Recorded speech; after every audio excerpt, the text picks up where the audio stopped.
Hello students, आज हम आपकी इंग्लिश की बुक फुटप्रिंट्स विदाउट फीट का चैप्टर नंबर 9 भोली स्टडी करेंगे।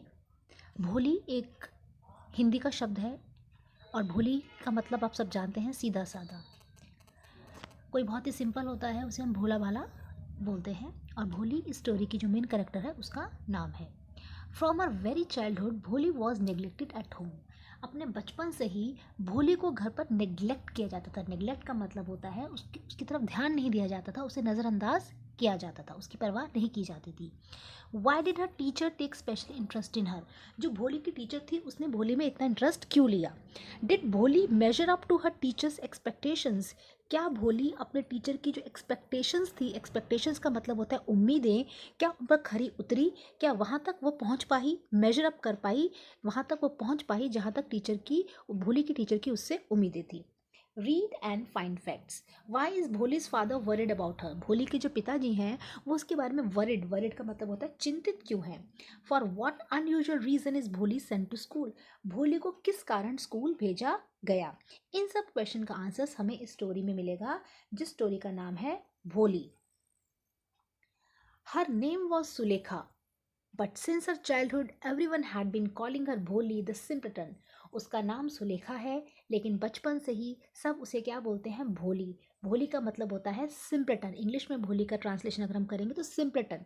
सिंपलटन मतलब भोला भाला, बहुत सीधा सादा, simpleton. She was the fourth daughter of नंबरदार रामलाल। भोली के पिताजी का नाम है रामलाल, जो कि एक नंबरदार थे और वो उनकी फोर्थ डॉटर थी, चौथी बेटी थी।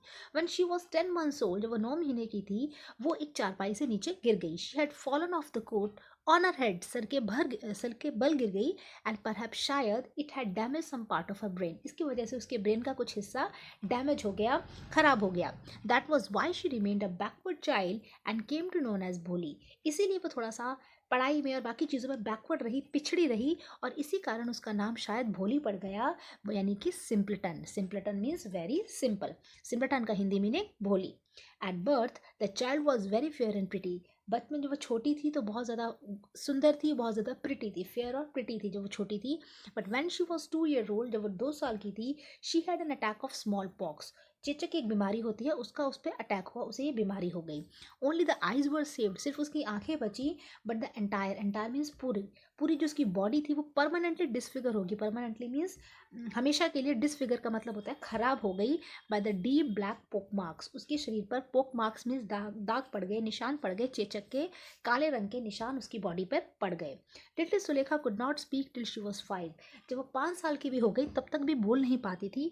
And when at last she learn to speak, और जब लास्ट में उसने बोलना सीखा, बोलना शुरू करा, शी स्टैमर्ड। स्टैमर्ड का मीनिंग होता है हकलाकर बोलना, रुक रुक कर बोलना। वो स्टैमर करती थी। The other children often made fun of her and mimicked her. इस कारण जो बाकी बच्चे थे उसका फन, मजाक उड़ाते थे। Made fun of her means उसका मजाक उड़ाते थे। एंड मिमिक हर, मिमिक का मतलब होता है किसी को इमिटेट करना, किसी की नकल उतारना, कॉपी करना किसी को। As a result she talk very little. इस कारण क्या होता था, जो भोली थी वो बहुत कम बोलती थी क्योंकि बाकी बच्चे उसका मजाक उड़ाते थे। Ramlal had 7 children. उसके 7 बच्चे थे रामलाल के। 3 sons and 4 daughters। 3 बेटे थे, 4 बेटियां थी। And the youngest of them was Bholi, और उन सबसे छोटी कौन थी, Bholi. It was a prosperous farmer's household and there was plenty of eat to drink. वो अमीर किसान था। प्रॉस्परस का मतलब होता है रिच। फार्मर्स हाउस होल्ड, जो रामलाल था वो एक रिच परिवार था, एक रिच फार्मर का घर था। और वो plenty to eat, plenty means बहुत सारी मात्रा में उनको खाने के लिए, पीने के लिए था, किसी चीज़ की कोई कमी नहीं थी। ऑल द चिल्ड्रन एक्सेप्ट भोली वर हेल्दी एंड स्ट्रॉन्ग। सारे बच्चे हेल्दी मीन्स स्वस्थ थे, स्ट्रॉन्ग मीन्स मजबूत थे, लेकिन भोली को छोड़कर, सिर्फ भोली, एक्सेप्ट भोली मीन्स भोली को छोड़कर।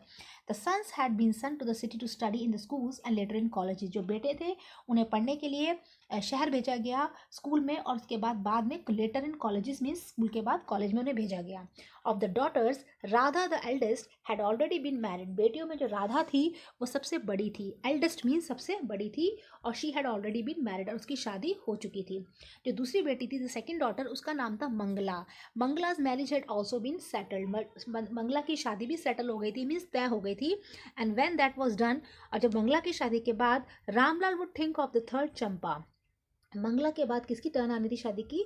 चंपा की बारी आने वाली थी। दे वर गुड लुकिंग, उसकी सारी बेटियां कैसी थी? सुंदर थी, गुड लुकिंग थी, हेल्दी थी, स्वस्थ थी। And it was very difficult to find bridegroom for them. It was not difficult to find bridegroom for them, उनके लिए ब्राइड ग्रूम का मतलब होता है दूल्हा, वर। उनके लिए वर तलाशना मुश्किल काम नहीं था, because all were good looking, सब सुंदर थी और सब हेल्दी गर्ल्स थी। But Ramlal was worried about भोली, लेकिन रामलाल को सबसे ज़्यादा चिंता किसकी थी? भोली की थी। She had neither good looks nor intelligence, ना तो भोली खूबसूरत थी, ना तो उसके अच्छा लुक्स थे उसके अच्छे, ना तो वो सुंदर थी, ना ही वो इंटेलिजेंट थी। हम पढ़ चुके हैं वो बैकवर्ड चाइल्ड थी, क्योंकि उसका थोड़ा सा पार्ट ऑफ ब्रेन क्या हो गया था? डैमेज भी हो गया था। तो ना तो उसके पास अच्छे लुक्स थे, neither she had good looks nor she was intelligent. Bholi was 7 years old when Mangla was married, जब उसकी बहन मंगला की शादी हुई थी उस समय भोली की एज 7 साल की थी। The same year a primary school for girls was open in their village, उसी साल उनके गांव में लड़कियों के लिए एक प्राइमरी स्कूल जहाँ पे 5वीं तक पढ़ाई होती है वो स्कूल खुला। द तहसीलदार साहेब, जो गाँव का तहसीलदार था, वो came to perform its opening ceremony का मतलब होता है उद्घाटन करने के लिए तहसीलदार साहब वहाँ पर आए। और उन्होंने रामलाल से कहा, as a revenue official you are the representative of the government in the village, so you must set an example to the villagers. तुम एक यहाँ के रेवेन्यू होता है जो टैक्स लेते हैं, जो कर लेते हैं, कर वसूल करते हैं, वो ऑफिशियल हो तुम। रामलाल को बोला, क्योंकि रामलाल नंबरदार था, कि तुम रेवेन्यू ऑफिशियल हो तो तुम रिप्रेजेंटेटिव हो, प्रतिनिधि हो सरकार के, तुम प्रतिनिधि हो गांव में। तो तुम गांव में सरकार के प्रतिनिधि हो, तो तुम्हें दूसरे जो गांव वाले हैं, जो विलेजर्स हैं, उनके लिए तुम्हें एक उदाहरण पेश करना चाहिए। You must set an example set करना चाहिए दूसरों के लिए। You must send your daughters to school, यानी कि तुम्हें स्कूल अपनी बेटियों को भेजना चाहिए। अगर तुम बेटियों को स्कूल भेजोगे तो बाकी सब भी तुम्हें फॉलो करेंगे। तुम, you must set an example to the villagers, ऐसा रामलाल से बोला गया। That night when Ramlal consulted his wife she cried, अब रात को रामलाल ने अपनी वाइफ से कंसल्ट किया, डिस्कस करी यही बात। शी क्राइड, तो वो चिल्ला पड़ी, क्राइड मतलब वो चिल्ला पड़ी, आर यू क्रेजी, क्या तुम पागल हो गए हो? If girls go to school who will marry them, अगर लड़कियां स्कूल जाएंगी तो उनसे शादी कौन करेगा? But Ramlal had not the courage to disobey the tehsildar, लेकिन तहसीलदार की बात को ना मानना, डिसोबे करना, आगे का पालन ना करना, इतनी हिम्मत रामलाल में, इतनी करेज मतलब हिम्मत रामलाल में नहीं थी। At last his wife said, end में उसकी वाइफ ने बोला, I will tell you what to do, मैं तुम्हें बताती हूँ क्या करो। सेंड भोली टू स्कूल, भोली को स्कूल भेज दो। As it is there is a little chance of her getting married, क्योंकि उसकी शादी होने का तो बहुत ही कम चांस है। विद एन अगली, क्योंकि भोली का जो फेस है, वो चेहरा है, वो बदसूरत है, अगली है, and the lack of sense, और उसमें अकल भी नहीं है, लैक ऑफ सेंस, क्योंकि भोली को बैकवर्ड चाइल्ड बोला गया है, तो उसमें लैक ऑफ सेंस भी है, अकल भी नहीं है। Let the teachers at the school worry about her, जो स्कूल में टीचर्स हैं ना, उन्हीं को भोली की चिंता करने दो। एक काम करो, तुम भोली को ही स्कूल भेज दो। The next day Ramlal caught Bholi by the hand and said, अगले दिन रामलाल ने भोली को हाथ से पकड़ा और कहा, कम विद मी, मेरे साथ आओ, I will take you to school, मैं तुम्हें स्कूल लेके चलता हूँ। भोली वॉज फ्राइटेंड का मतलब होता है डर जा, भोली डर गई। She did not know what a school was like, Bholi को कभी नहीं पता था कि स्कूल कैसा होता है, what a school was like. She remembered how a few days ago, उसे याद है कुछ दिन पहले, देयर ओल्ड काउ, उनके घर में एक पुरानी बूढ़ी गाय हो गई थी जिसका नाम लक्ष्मी था। She had been turned out of the house and sold, उसे घर से बाहर निकाल दिया गया और बेच दिया गया। No no no no, she shouted in terror, डर के मारे भोली चिल्ला पड़ी। उसे लगा जैसे लक्ष्मी को घर से निकाल दिया गया, शायद मुझे भी बाहर निकाला जा रहा है। And pulled her hand away from a father's grip, और उसने अपने पिताजी के ग्रिप मीन्स पकड़ से अपने हाथ को क्या करें, छुड़वा लिया। What is the matter with you, you fool, उसके फादर ने बोला कि तुम बेवकूफ हो गई हो, क्या बात है तुम्हारे साथ, यू फूल करके बुलाया उन्होंने भोली को। शाउटेड रामलाल चिल्लाया, I am only taking you to school, मैं तुम्हें स्कूल ही तो लेके जा रहा हूँ। Then he told his wife, उसने अपनी पत्नी से बोला, let her wear some decent clothes today, आज उसे कुछ डिसेंट अच्छे कपड़े पहना दो, और else what will the teachers and the other school girls think of us when they see her, अगर अच्छे कपड़े नहीं पहनाओगी तो स्कूल की जो टीचर्स हैं और जो बाकी स्कूल की लड़कियां हैं वो क्या सोचेंगी हमारे बारे में जब वो भोली को देखेंगी। भोली को उस दिन क्या किया गया, नए कपड़े पहनाए गए। New clothes had never been made for Bholi, कभी उसके लिए नए कपड़े नहीं बनाए गए थे, लेकिन अब बनाए गए। क्यों? The old dresses of her sisters were passed on to her, उसकी जो बहनें थी, उनकी जो पुरानी ड्रेसेस थी, जो उनके पुराने कपड़े होते थे, वो भोली को पास कर दिए जाते थे, मतलब अपनी बहनों के पुराने कपड़े ही पहनती थी। No one care to mend और वॉश हर क्लोथ्स, कोई भी उसके कपड़ों को, मेंड का मतलब होता है फटे पुराने कपड़े को सिल देना, रिपेयर कर देना, ना तो कोई उसके कपड़ों को रिपेयर करने की केयर करता था, ना ही उसके कपड़ों को कोई धोता था। But today she was lucky to receive a clean dress which had shrunk after many washings and no longer fitted चंपा। लेकिन आज किस्मत से, आज भोली की किस्मत अच्छी है कि उसको एक साफ ड्रेस मिल गई है श्रंक का मतलब होता है वो कपड़ा सिकुड़ जाता है, बहुत धोने के बाद, बहुत सारी वॉशिंग के बाद वो कपड़ा सिकुड़ गया। एंड नो लॉन्गर फिटेड चंपा, अब वो चंपा को कपड़ा क्या हो रहा था, फिट नहीं आ रहा था। इसलिए वो ड्रेस किसको दे दी गई, इसलिए वो ड्रेस भोली को पहनने के लिए दे दी गई। She was even bathed and oil was rubbed into her dry and matted hair, Bholi को बेद मतलब नहलाया भी गया और उसके सूखे ड्राई हेयर में, ड्राई मैट मीन्स क्या होता है, रस्सी की तरह जो उसके गंदे बाल थे, सूखे उसके बाल थे, उसमें तेल मला गया। Oil was rubbed on to her dry and matted hair. Only then did she begin to believe that she was being taken to a place better than her home. तब भोली को एहसास हुआ कि उसे किसी ऐसी जगह लेके जाया जा रहा है। She was being taken to a place better than her home, जो उसके घर से अच्छा है। When they reached the school, the children were already in their classrooms. अब जब वो स्कूल पहुंचे तो बच्चे ऑलरेडी अपने क्लासरूम्स में बैठे हुए थे। Ramlal handed over her daughter to the headmistress, Ramlal ने अपनी बेटी जो स्कूल की हेडमिस्ट्रेस थी, जो स्कूल की प्रिंसिपल जिसे बोलते हैं, उनके हवाले कर दिया, उनको सौंप दिया उन्होंने भोली को। Left alone the poor girl looked about her with her fear laden eyes, अब वो अकेली रह गई भोली, तो जो पुअर गर्ल किसको बोला गया, भोली को। She looked about her with fear laden, डर से भरी हुई आंखें, फियर लेडन आइज मीन्स डर से भरी हुई आंखों से वो देख रही थी। देयर वर सेवरल रूम, बहुत सारे कमरे थे। And each room girls like her squatted on mats, और हर कमरे में भोली जैसी लड़कियां, स्क्वाटेड का मीनिंग होता है पैरों के बल बैठना, मैट्स मीन्स चटाइयों पर लड़कियां बैठी हुई थी, जमीन पर बैठी हुई थी। रीडिंग फ्रॉम बुक्स, अपनी किताबों से वो पढ़ रही थी। एंड राइटिंग ऑन स्लेट्स, और स्लेट्स पर वो लिख रही थी। The headmistress asked Bholi to sit down in a corner in one of the classroom, headmistress ने भोली को एक क्लासरूम के कोने में बैठने के लिए बोल दिया।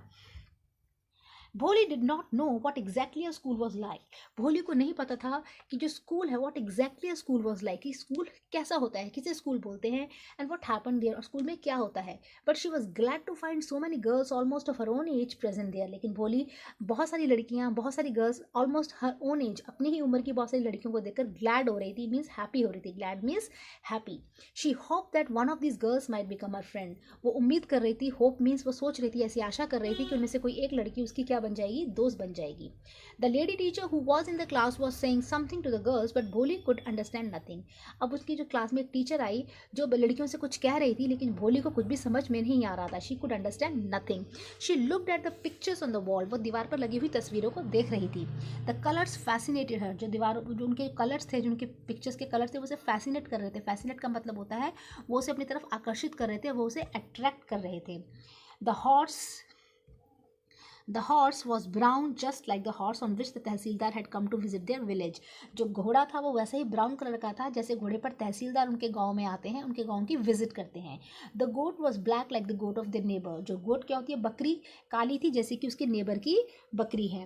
The parrot was green like the parrot she had seen in the mango orchard, और जो पैरट थे वो तोते थे वैसे ही ग्रीन कलर के थे जैसे तोते उसने कहाँ देखे थे, मैंगो ऑर्चर्ड। ऑर्चर्ड क्या होता है, बगीचा, फलों का बगीचा, आम के बगीचे में देखे थे। And the cow was just like their Lakshmi, और जो गाय थी वो उनकी लक्ष्मी गाय जैसी थी। लक्ष्मी कौन है, उनकी काउ का नेम है। एंड सडनली भोली notice that the teacher was standing bye her side smiling at her, suddenly अचानक भोली ने देखा कि टीचर उसकी साइड में खड़ी है और उसे देखकर स्माइल कर रही है। What is your name little one, उसकी टीचर ने उससे सवाल करा तुम्हारा नाम क्या है, what is your name little one. अब भोली तो स्टैमर करती थी, हकलाती थी, तो भो एक शब्द से नहीं बोल पाई, तो उसने भो करके रुक गई। She could stammer no further than that, इससे ज़्यादा, स्टैमर मतलब होता है हकलाना, और further means no further means इससे ज़्यादा वो अपना नाम नहीं बोल पाई। Then she began to cry, फिर वो रोने लग गई। And tears flowed from her eyes in a helpless flood, flood means बाढ़, जैसे आंसुओं से, उसकी आंखों से आंसुओं की बाढ़ आ गई हो, उसकी आंखों से आंसू बहने लग गए। She kept her head down and she sat in her corner not daring to look up at the girls who she knew were still laughing at her, वो उस कॉर्नर में ही बैठी रही, उसकी कोने में ही बैठी रही। नॉट डेयरिंग मीन तो उसकी हिम्मत नहीं हो रही थी, डेयर नहीं कर पा रही थी, हिम्मत नहीं कर पा रही थी, to look up at the girls, कि वो गर्दन उठा के लड़कियों को देखे जो कि अभी भी उसके ऊपर हंस रही थी, क्योंकि वो हकलाती थी। शी न्यू, वो जानती थी कि वो लड़कियां उस पर हंस रही हैं। They were still laughing at her. When the school bell rang, all the girls scurried out of the classroom. जब स्कूल की घंटी बजी तो सभी लड़कियां scurried out of the classroom में जल्दी से भाग गईं, क्लासरूम से बाहर निकल गईं। बट भोली dared not leave her corner, लेकिन भोली में अभी भी उस कॉर्नर से, उस कोने से उठने की हिम्मत नहीं पड़ रही थी। Her head still lowered, she kept on sobbing. अभी उसका सर उसने झुका रखा था और she kept on sobbing means अभी भी वो रो रही थी, सिसकियाँ ले रही थी। जब हम बहुत देर तक रोते रहते हैं तो हम सिसकियाँ लेते हैं, उसके लिए वर्ड होता है sobbing। अब उसकी जो टीचर आती है वो टीचर बोलती है भोली भोली the teacher voice was a soft and soothing. बहुत इंपॉर्टेंट करेक्टर है इस चैप्टर का टीचर, जो भोली की टीचर का रोल बहुत इंपॉर्टेंट है। अब टीचर कैसी थी, टीचर का अगर आपसे करेक्टर स्केच लिखने को बोलते हैं तो आप उसमें क्या क्या लिख सकते हैं। The teachers voice was a soft and soothing, बड़ी ही मीठी, सॉफ्ट मतलब बहुत ही मीठी, और बहुत ही सूदिंग जिससे बहुत हमें आराम आए, इतने बहुत पोलाइट आवाज़ थी उनकी, बहुत प्यार से बात कर रही थी। सॉफ्ट और सूदिंग वॉइस थी टीचर की। In all her life she had never been called like that, अपनी पूरी ज़िंदगी में भोली से किसी ने इतने प्यार से बात नहीं करी थी। It touched her heart, teacher का जो बोलने का तरीका था वो भोली के दिल को छू गया। It touched her heart, teacher ने बोला get up, said the teacher. It was not a command, ऐसा टीचर ने ऑर्डर देते हुए नहीं बोला कि गेट अप, ऐसे ऑर्डर नहीं दिया, कमांड नहीं थी, but just a friendly suggestion, प्यार से बोला get up. Bholi got up और भोली खड़ी हो गई। Now tell me your name, अब तुम मुझे अपना नाम बताओ। Sweat broke out over her whole body, अब भोली को लगता था कि मेरा फिर से कैसे नाम लूंगी, वो तो हकलाती है। स्वेट मीन्स पसीना, उसकी पूरी बॉडी पर पसीना आ गया।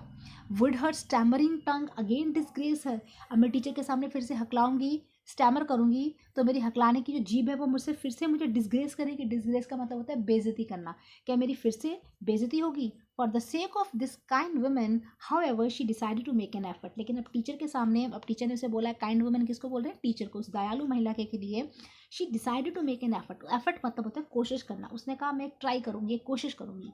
She had such a soothing voice she would not laugh at her, जो टीचर है उसकी आवाज़ इतनी मीठी है, इतनी सूदिंग है कि वो मेरे ऊपर नहीं हंसेंगी। अब भोली ने कोशिश करी, भ भ भो भो, शी बिगेन टू स्टैमर, भोली हकलाने लग गई। Well done the teacher encourage her, उसकी टीचर ने उसे एनकरेज करा। एनकरेज का मतलब होता है उसे मोटिवेट करा, उसे बढ़ावा दिया। Come on now the full name, हाँ हाँ तुम बोल सकती हो, अब अपना पूरा नेम बताओ। भ करते हुए उसके मुंह से निकल गया Bholi. At last she was able to say it and felt relieved as if it was a great achievement. End में आकर भोली अपना पूरा नाम बोल पाई। She was able to say it, और उसे बड़ा रिलीव फील हुआ, बड़ा ही उसे, रिलीव का मतलब होता है जब हम किसी बड़ी हमें शांति मिली, एज ये जैसे कि उसकी बहुत बड़ी अचीवमेंट हो। अचीवमेंट मतलब कि हमने कुछ हासिल कर लिया और बहुत बड़ी किसी सक्सेस प्राप्त कर ली, कोई सफलता प्राप्त कर ली हो। Well done the teacher पैटेड her affectionately, teacher ने उसे वेल डन बोला भोली को, और पैट करा, पैट होता है पीठ को थपथपाना, अफेक्शनेटली मीन्स प्यार से। टीचर ने उसे अफेक्शनेटली पैट किया and said put the fear out of your heart and you will be able to speak like everyone else, अपने दिल से जो भी दर्द है, जो डर है, उसे आउट ऑफ योर हार्ट, अपने दिल से बाहर निकालो, and you will be able to speak like everyone else, और तुम सबकी तरह क्या कर पाओगी, बोल पाओगी।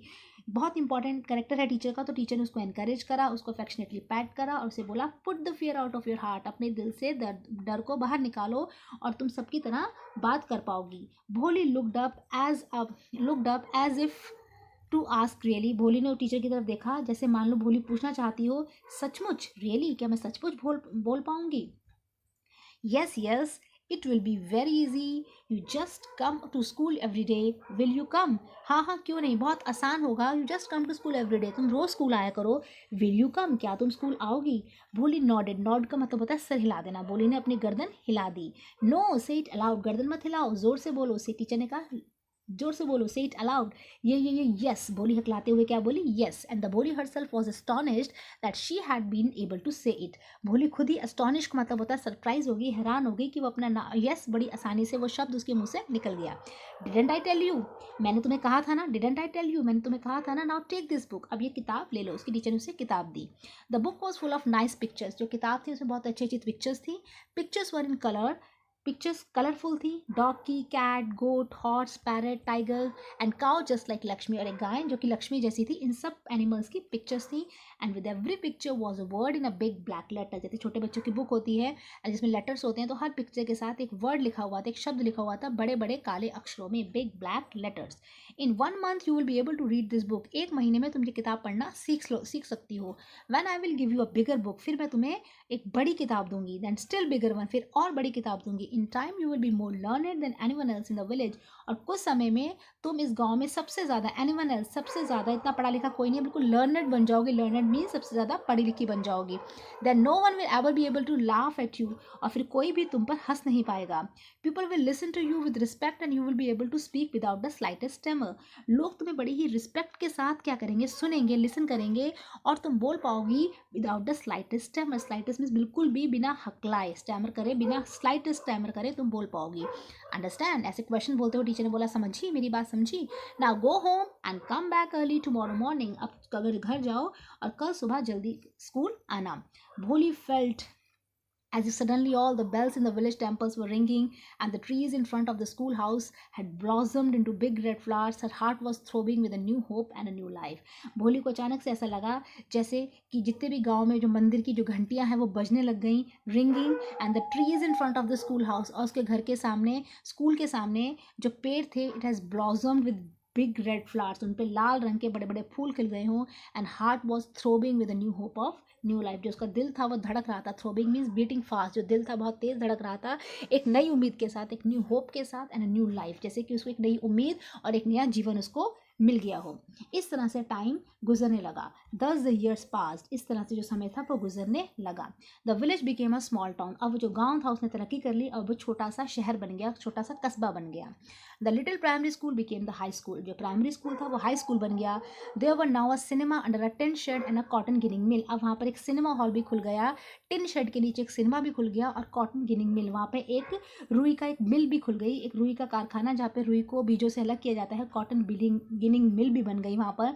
The mail train began to stop at the railway station, और वहाँ के जो रेलवे स्टेशन पर जो ट्रेन थी, जो मेल लेके आती थी, जो लेटर्स लेके आती थी, वो भी रुकना शुरू कर दिया, यानी कि तरक्की कर ली उस गांव ने। अब इस जो गांव था वो टाउन बन गया, वहाँ पे एक प्राइमरी स्कूल था वो हाई स्कूल बन गया, और एक सिनेमा हॉल बन गया, वहाँ पर एक कॉटन गिनिंग मिल बन गई, और वहाँ पे मेल ट्रेन भी रुकने लग गई। इस तरह से समय बीत गया।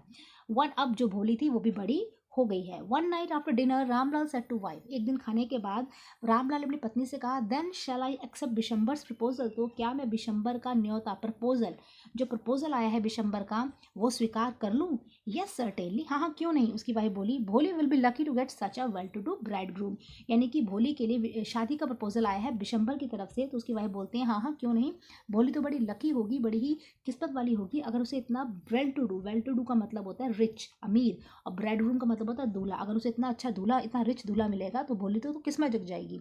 अब उसकी जो बिशंबर है उसके पास क्या क्या संपत्ति है वो बता रखा है। बिग शॉप, उसकी एक बड़ी दुकान है, a house of his own, उसका खुद का घर है, and I hear several thousand in the bank, और मैंने सुना है कि कितने हज़ारों रुपए उसके बैंक में है। More over he is not asking for any dowry, और सबसे बड़ी बात तो है वो डाउरी नहीं मांग रहा। डाउरी क्या होती है? दहेज, वो तो दहेज भी नहीं मांग रहा शादी के लिए। That's right, but he is not so young, you know, वो तो ठीक है लेकिन वो इतना यंग नहीं है। जो बिशंबर है उसकी एज बहुत ज़्यादा है। उसके फादर ने बोला almost the same age I am, उसकी तकरीबन मेरी उम्र जितना ही है, and he also limps, limps का मतलब होता है लंगड़ा कर चलता है। Moreover the children from his first wife are quite grown up, और उसकी पहले भी शादी हो चुकी है, और उसकी पहली पत्नी के जो बच्चे हैं वो भी बहुत ग्रोन अप हो चुके हैं, वो भी बड़े हो चुके हैं। यानी कि बिशंबर की क्वालिटीज़ उसकी वाइफ ने गिनाई कि वो रिच है, वो वेल टू डू है, बिशंबर वेल टू डू है, उसके पास बिग शॉप है, उसका खुद का घर है, उसके पास सेवरल थाउजेंड्स हैं। और उसके जो फादर थे भोली के, उसने बिशंबर के अंदर क्या क्या कमियाँ थी कि वो यंग नहीं है, वो he was of the same age I am, मेरी उम्र जितना ही है, वो लिम्प मीन्स लंगड़ा कर भी चलता है, और उसकी फर्स्ट वाइफ के जो बच्चे हैं वो भी काफ़ी बड़े हो गए, यानी कि बिशंबर की एज बहुत ज़्यादा थी। सो व्हाट डज इट मैटर, तो इस पर भोले की जो मदर है बोली उससे क्या फ़र्क पड़ता है। So what does it matter, as his wife replied, 45 और 50, 45 का होगा या 50 का होगा, it is no great age for a man, आदमी के लिए उम्र ज़्यादा नहीं होती। We are lucky that he is from another village and does not know about her pock marks and her lack of sense, ये तो हमारी खुशकिस्मती है, हम लकी है कि वो दूसरे गाँव से हैं और वो बिल्कुल नहीं जानता भोली के ना तो पोक मार्क्स, जो चेचक के दाग हैं भोली पे, उसके बारे में नहीं जानता, जो निशान बने हैं भोली के चेहरे पर, और उसकी लैक ऑफ सेंस, और जो भोली है हमारी, उसकी मदर उसे क्या कहती है, बेवकूफ़ करके बुलाती है, उसमें लैक ऑफ सेंस, जो उसे अकल नहीं है, जो वो कम अकल है, उसके बारे में बिशंबर कुछ नहीं जानता। If we don't accept this proposal she may remain unmarried all her life, अगर हम इस प्रपोजल को एक्सेप्ट नहीं करते हैं तो भोली अपनी पूरी ज़िंदगी अनमैरिड ही रह जाएगी।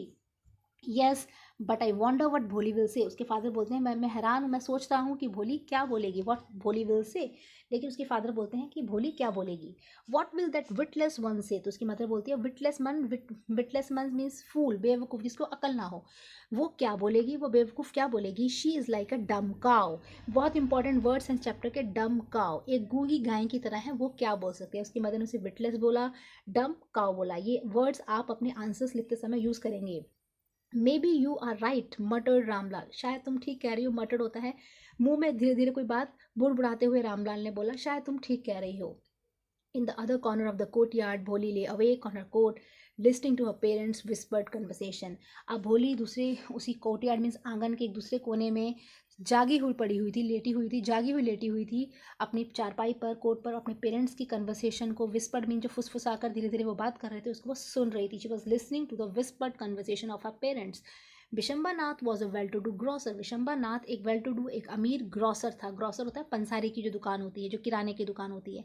ही came with a big party of friends and relations with him for the wedding. अब शादी का दिन आ गया और Bishamber Nath big party of friends, बहुत सारे दोस्तों के साथ, रिश्तेदारों के साथ वेडिंग मीन शादी के लिए आ गया। बहुत बिग पार्टी, हमें बड़ी बारात लेकर आया। अब brass band playing a popular tune from the Indian film headed the procession. Brass band जो बैंड होता है और उसमें एक फिल्म का गाना बज रहा था। प्रोसेशन मीन्स वो जो बारात आ रही थी, उस सबसे आगे क्या चल रहा था, एक बड़ा सा बैंड चल रहा था जो कि इंडियन फिल्म का एक गाना बजा रहा था। With the bride groom riding a decorated horse. और जो ब्राइड ग्रूम था, जो दूल्हा था, वो किसके ऊपर बैठा हुआ था, एक सजे हुए घोड़े के ऊपर बैठा हुआ था। Ramlal was over joy to see such pomp and splendour. जो रामलाल था, जब उसने देखा कि इतनी शान शौकत से पॉम्प एंड स्प्लेंडर, इतनी शान शौकत से बारात आ रही है, तो बहुत ज़्यादा ओवर जॉयड हो गया, खुशी से हमारे फूला नहीं समा रहा था। He had never dreamed of that a fourth daughter would have such a grand wedding. उसने कभी सपने में भी नहीं देखा था कि उसकी चौथी बेटी है भोली, उसकी इतनी शानदार ग्रैंड वेडिंग होगी, इतनी शानदार उसकी शादी होगी। Bholi's Elder sister who had come for the occasion were envious of her luck. भोली की जो बड़ी बहनें थीं, जो उसकी शादी के ओकेजन मौके पर आई हुई थी, they were envious of her luck. Envious का मतलब होता है ईर्ष्या करना। उन्हें भी भोली की किस्मत से ईर्ष्या हो रही थी। When the auspicious moment came, the priest said, "Bring the bride." अब जब शुभ मुहूर्त मौका आया, जब उनकी शादी होने लगी, auspicious means वह शुभ मोमेंट मौका आया, और priest means पुजारी ने बोला कि दुल्हन को लेके आओ, bring the bride. Bholi, clad in red silken bridal sari, was led to the bride's place near the sacred fire. Bholi clad मतलब उसने पहन रखी थी रेड कलर की सिल्क की ब्राइडल दुल्हन वाली साड़ी पहन रखी थी, और उसको लेके जाया गया bride's place near the sacred fire. जो आग, जो मंडप में आग जला रखी थी, सेक्रेट मीन्स पवित्र, जो आग जल रखी थी, वहाँ पर भोली को, जहाँ दुल्हन बैठती है वहाँ पर भोली को लेके जाया गया। Garland the bride, one of his friends prompted Bishamber Nath. दोस्तों, जो बिशंबर नाथ का एक दोस्त था, उसने बिशंबर को बोला, garland the bride means, garland क्या होता है, हार, तो जो दुल्हन है उसे तुम हार पहनाओ। The bridegroom lifted the garland of yellow marigold. तो बिशंबर, ब्राइडग्रूम कौन है ना, बिशंबर, उसने येलो मैरीगोल्ड के जो फूल थे उसका बना हुआ जो हार था उसे ऊंचा किया, लिफ्ट किया, उठाया। A women slip back the silken veil from the bride's waves. फिर एक औरत ने क्या करा, एक महिला ने वहाँ पर जो भोली थी, जो उसके चेहरे से सिल्क का जो वेल होता है घूंघट, उसे हटाया। A women slip back the silken veil from the bride face. उसने भोली के चेहरे से घूंघट को हटा दिया।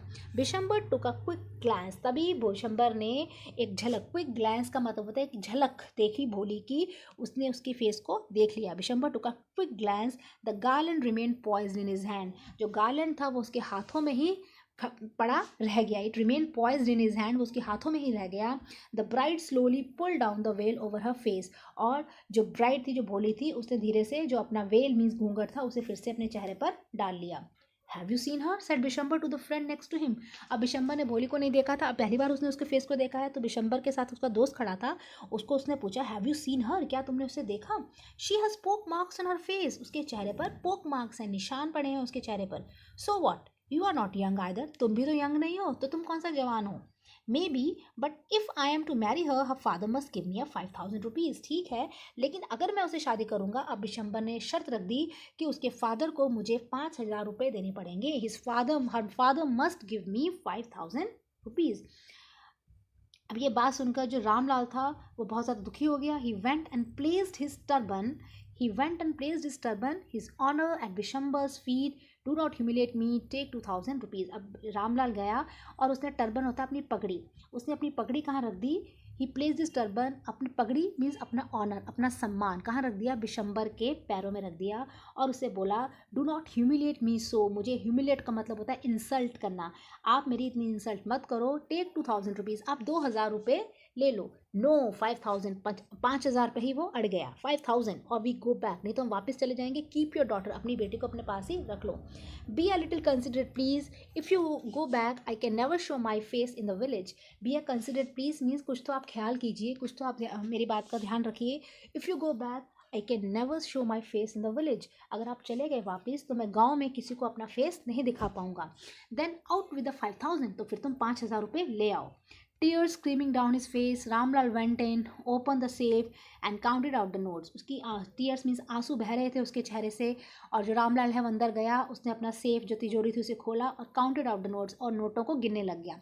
He placed the bundle at the bridegroom's feet, और उसने नोटों का बंडल जो दूल्हा था, जो बिशंबर था, उसके पैरों पर रख दिया. On Bishamber's greedy face, Bishambar बहुत ज़्यादा लालची था, ग्रीडी वर्ड आप यूज़ कर सकते हैं बिशंबर को डिस्क्राइब करते हुए. On Bishamber's greedy face appeared a triumphant smile, उसके लालची चेहरे पर एक ट्रायम्फेंट का मतलब होता है जैसे कोई जीत गया हो, एक जीत की हंसी आ गई उसके चेहरे पर, स्माइल आ गई कि जैसे मेरी बात उसने मान ली और उसको बड़ा ही अपने आप को जीता हुआ महसूस करने लग गया. तो ट्रायम्फेंट स्माइल उसके चेहरे पर आ गई. ही हैड गैम्बल्ड, उसने तो एक जुआ खेला था कि 5,000 रुपये दे दो, देगा या नहीं देगा. गैम्बल एंड वॉन, और वो जीत गया. उसने एक जुआ खेला था और उसमें जीत गया. Give me the garland he announce, अब वो तैयार हो गया शादी करने के लिए, तो उसने कहा मुझे जल्दी से हार दे दो, give me the garland. Once again the veil was slip back from the bride's face, एक बार फिर से ब्राइड के चेहरे से घूंघट को हटाया गया. But this time her eyes were not downcast, downcast का मतलब होता है झुकी हुई, लेकिन इस बार जो भोली की आंखें हैं वो झुकी हुई नहीं थी. शी वॉज लुकिंग अप, वो ऊपर देख रही थी, looking straight at her prospective husband and her eyes was neither anger nor hate nor contempt. वो ऊपर देख रही थी, लुकिंग स्ट्रेट, हर प्रोस्पेक्टिव हस्बैंड मीन्स होने वाला पति. अब बिशंबर की उससे शादी नहीं हुई है तो अपने होने वाले पति की तरफ वो देख रही थी. And in her eyes there was neither anger, ना तो भोली की आंखों में गुस्सा था ना ही नफरत थी. ओनली कोल्ड कॉन्टेम्प्ट मीन्स सिर्फ घृणा की एक भावना थी, घृणा. कोल्ड कॉन्टेम्प्ट, उसकी आंखों में एक कोल्ड कॉन्टेम्प्ट था. आप ध्यान रखेंगे, she had cold contempt in her eyes, उसकी बड़े ही घृणा भरी नज़रों से वो उसे देख रही थी. Bishamber raised the garland to place it round the bride's neck, Bishamber ने हार को ऊंचा करा भोली के गले में, गर्दन में पहनाने के लिए. But before he could do so, Bholi's hand struck out like a streak of lightning and the garland was flung into the fire. लेकिन वो ऐसा करता उससे पहले क्या हुआ, जो भोली का हाथ था वो बिजली की तरह आया, like a streak of lightning and garland was flung into the fire, और जो हार था वो कहाँ जाकर गिर गया, वो आग में जाकर गिर गया. She got up and through away the well, वो खड़ी हुई और उसने अपना जो वेल मीन्स घूंघट को क्या करा, उस घूंघट को उतार कर फेंक दिया. पिताजी, said Bholi in a clear loud voice, and her father, mother, sisters, brothers, relations and neighbors were startled to hear her speak out without even the slightest stammer. जो भोली थी वो बोली पिताजी, बड़ी ही क्लियर और लाउड तेज आवाज़ में बोली, और उसके पिता, उसकी माता, उसकी बहनें, उसके ब्रदर्स, उसके रिश्तेदार, उसके पड़ोसी वो स्टार्टल्ड हो गए, मीन्स हैरान रह गए, to hear her speak without even the slightest stammer, बिना हकलाए, बिना हल्का से भी हकलाए उसको बोलते हुए सुनकर सब हैरान रह गए. पिताजी, take back your money, I am not going to marry this man. Bholi ने बड़े ही तेज़ आवाज़ में बोला, पिताजी अपने पैसे वापस ले लीजिए. I am not going to marry this man, मैं इस आदमी से शादी नहीं करूँगी. रामलाल वॉज थंडरस्ट्रक, जो रामलाल था थंडरस्ट्रक, जैसे कोई बिजली कौंध गई हो, जैसे कोई बिजली गिर गई हो उसके ऊपर, वो भौचक्का रह गया. He was thunderstruck. The guest began to whisper, अब जो मेहमान आ रखे थे, जो गेस्ट आ रखे थे, वो क्या करने लगे, वो विस्परिंग करने लग गए. जो गेस्ट है वो विस्पर करने लग गए. सो शेमलेस, कितनी बेशरम है ये लड़की. सो अगली है, सो शेमलेस, एक तो बदसूरत है, ऊपर से कितनी शेमलेस है ये लड़की. भोली, आर यू क्रेजी, भोली क्या तुम पागल हो गई हो, शाउटेड रामलाल, रामलाल चिल्लाया. You want to disgrace your family, तुम अपनी फैमिली को, डिस्ग्रेस का मतलब होता है अपमानित, क्या तुम अपनी फैमिली को अपमानित करना चाहती हो. Have some regards for our izzat, इज्जत हिंदी का शब्द है, हमारी इज्जत का कुछ रिगार्ड करो, कुछ तो सम्मान रखो, कुछ तो फिक्र करो हमारी इज्जत की. For the sake of your izzat, said Bholi, I was willing to marry this lame old man, but I will not have such a mean, greedy and contemptible coward as my husband. I won't. अब भोली ने बोला, reply करा, for the sake of your इज्जत, आपकी इज्जत के खातिर ही तो, said भोली, I was willing to marry, मैं तैयार हो गई थी इस लेम, इस बूढ़े, ओल्ड, इस लेम, लंगड़े, ओल्ड, बूढ़े आदमी से शादी करने के लिए मैं तैयार हो गई थी. But I will not have such a mean, ऐसे स्वार्थी, ऐसे लालची और ऐसे घृणा से भरे हुए, कंटेम्प्टेबल, कावर्ड मीन्स कायर व्यक्ति से मैं शादी नहीं करूँगी. तो ये वर्ड्स बड़े इंपॉर्टेंट हैं. मीन था, वो ग्रीडी था, कंटेम्प्टेबल था, कावर्ड, इसे कावर्ड को मैं अपना हस्बैंड नहीं बनाऊंगी. आई वोंट, मैं नहीं करूँगी. What what a shameless girl, कितनी बेशरम लड़की है। We all thought she was a harmless dumb cow, हम तो उसे हार्मलेस मीन जो किसी को नुकसान नहीं पहुंचा सकती है, डम मीन्स गूंगी गाय समझते थे, हम तो उसे सीधी सादी गूंगी गाय समझते थे। भोली turn voluntarily on the old women, एक जो औरत थी उसने ऐसा बोला भोली के बारे में, तो भोली वॉलेंटली मतलब बड़े ही गुस्से में, बड़ी एंग्री से उस औरत की तरफ मुड़ी और बोली, yes aunty you are right, आप सही कह रही हैं। You all thought I was a dumb driven काव, आप सब यही सोचते थे कि मैं गूंगी गाय हूँ जिसको किसी तरफ भी आप हाँक सकते हो। That's why you wanted to hand me over to this heartless creature, इसलिए तो इस हार्टलेस मीन्स बिना दिल के, इस पत्थर दिल इंसान को, क्रिएचर मीन्स कोई भी इंसान, उसके हवाले तो मुझे कर रही थी। But now this dumb cow the stammering fool is speaking, लेकिन अब ये गूंगी गाय, ये स्टैमरिंग हकलाने वाली फूल बेवकूफ़ लड़की बोल रही है, she is speaking. Do you want to hear more, क्या तुम्हें कुछ और भी सुनना है। Bishambernath the grocer started to go back his party, जो बिशंबरनाथ जो पंसारी था वो वापस जाने लग गया अपनी पार्टी, अपनी बारात के साथ वापस जाने लग गया। The confuse bandsman thought that this was the end of the ceremony and stuck up a closing song, और जो बैंड्समैन थे, जो बाजे वाले थे, वो कन्फ्यूज हो गए और वो उन्होंने सोचा कि जो सेरेमनी है वो ख़त्म हो गई, और वो उन्होंने कौन सा गाना बजाना शुरू कर दिया जो शादी के एंड में बजाते हैं, क्लोजिंग सॉन्ग उन्होंने बजाना शुरू कर दिया। Ramlal stood rooted to the ground, जो रामलाल था वो जैसे ज़मीन पर एक तरह से खड़े का खड़ा रह गया, जैसे ज़मीन से वो चिपक गया हो, रूटेड हो गया हो। His head board low with the weight of grief and Shem, और सर झुका हुआ था, बहुत ज़्यादा शर्मिंदगी महसूस हो रही थी। बो लो मीन्स सर से झुका हुआ था, weight of grief, grief means दुख के कारण, और शेम मीन्स शर्म के बोझ के कारण उसका सर झुका हुआ था। The flames of the sacred fire slowly died out, और जो मंडप में जो आग चल रही थी उसके फ्लेम भी धीरे धीरे वो क्या हो गई, वो आग भी ठंडी हो गई, slowly died down. Everyone was gone, हर कोई चला गया था। Ramlal turn to Bholi and said, Ramlal Bholi की तरफ मुड़ा और बोला, but what about you, no one will marry you now, अब तुम्हारा क्या होगा, अब तुमसे कोई भी शादी नहीं करेगा। What shall we do with you, अब हम तुम्हारा क्या करेंगे। And Sulekha said in a voice that was calm and steady, Sulekha कौन है, भोली, भोली का नाम क्या है, सुलेखा। सुलेखा ने बड़ी ही शांत और बड़ी ही स्टडी वॉइस में, स्टडी का मतलब होता है अपनी बात को पूरे ही ज़ोरदार तरीके से रखना, उसने बड़ी ही काम और स्टडी वॉइस में बोला, डोंट यू वरी पिताजी, पिताजी आप चिंता मत कीजिए, इन योर ओल्ड एज, आपके बुढ़ापे में, I will serve you and mother and I will teach in the same school where I learn so much, मैं आपकी और आपकी मम्मी की क्या करूँगी, अपनी मदर की क्या करूँगी, सर्व यू, आपकी सेवा करूँगी, और उसी स्कूल में पढ़ाऊँगी जहाँ पर मैंने इतना कुछ सीखा है, where I learn so much. Isn't that right ma'am, ऐसा कहा के बोली ने फिर टीचर की तरफ देखा और सवाल किया, isn't that right ma'am, ma'am क्या ये ठीक है ना। The teacher had all along stood in the corner watching the drama, जो टीचर थी वो भी भोली की शादी में मौजूद थी और उसने एक कोने में खड़े होकर सारा जितना भी ये ड्रामा हुआ सब उसने देखा था। येस भोली ऑफ कोर्स, और टीचर ने जवाब दिया, हाँ भोली क्यों नहीं। She replied and in her smiling eyes was the light of deep satisfaction that an artist feels when contemplating the completion of a masterpiece।